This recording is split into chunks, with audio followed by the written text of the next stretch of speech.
Halo teman-teman, kita berjumpa lagi. Saya Tinis Miranti dari PGSD 1B dengan NIM 2020151128. Pada kesempatan kali ini, kita akan mempelajari tentang unsur-unsur teks berita. Sebelum masuk ke materi, kita akan mengenal apa itu teks berita. Teks berita adalah teks yang berisi tentang segala peristiwa yang terjadi di dunia yang disebarkan melalui berbagai media seperti radio, televisi, internet, situs web, maupun media lainnya. Sebuah teks berita harus dapat dipertanggungjawabkan kebenarannya, aktual, informatif, dan objektif. Kualitas berita yang baik harus memenuhi kriteria unsur-unsur berita, yaitu 5W1H.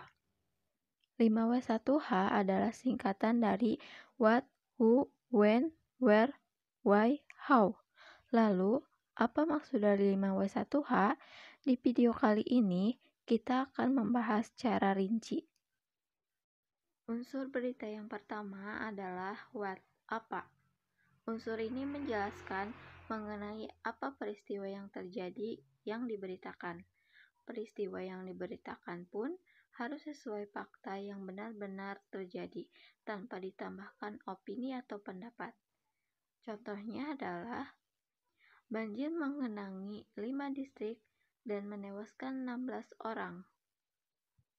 Unsur yang kedua adalah who, siapa. Unsur ini menjelaskan siapa saja yang terlibat dalam peristiwa yang diberitakan. Orang-orang atau pihak yang terlibat dalam berita ini harus diinformasikan dengan benar agar lebih jelas dan berita dapat dipahami.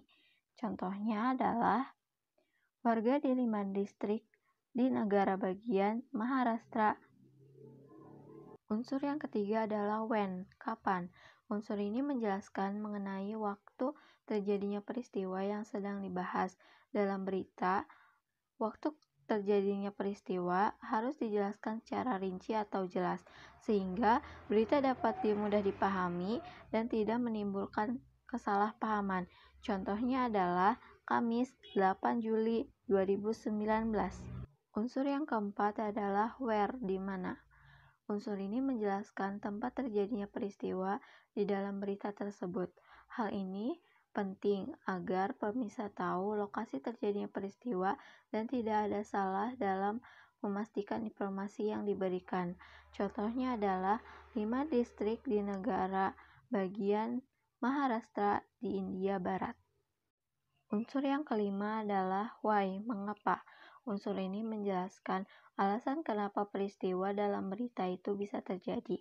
Selain itu, dibahas juga latar belakang dan alasan-alasan peristiwa itu bisa terjadi, sehingga pemirsa tahu informasi lebih detail. Contohnya adalah karena sungai meluap akibat kebijakan membuka pintu bendungan yang terisi penuh. Unsur yang terakhir adalah how, bagaimana. Unsur ini menjelaskan proses atau kronologi peristiwa di dalam berita itu terjadi. Artinya, informasikan juga runtutan kejadian dalam berita, sehingga informasi bisa tersaji dengan lengkap.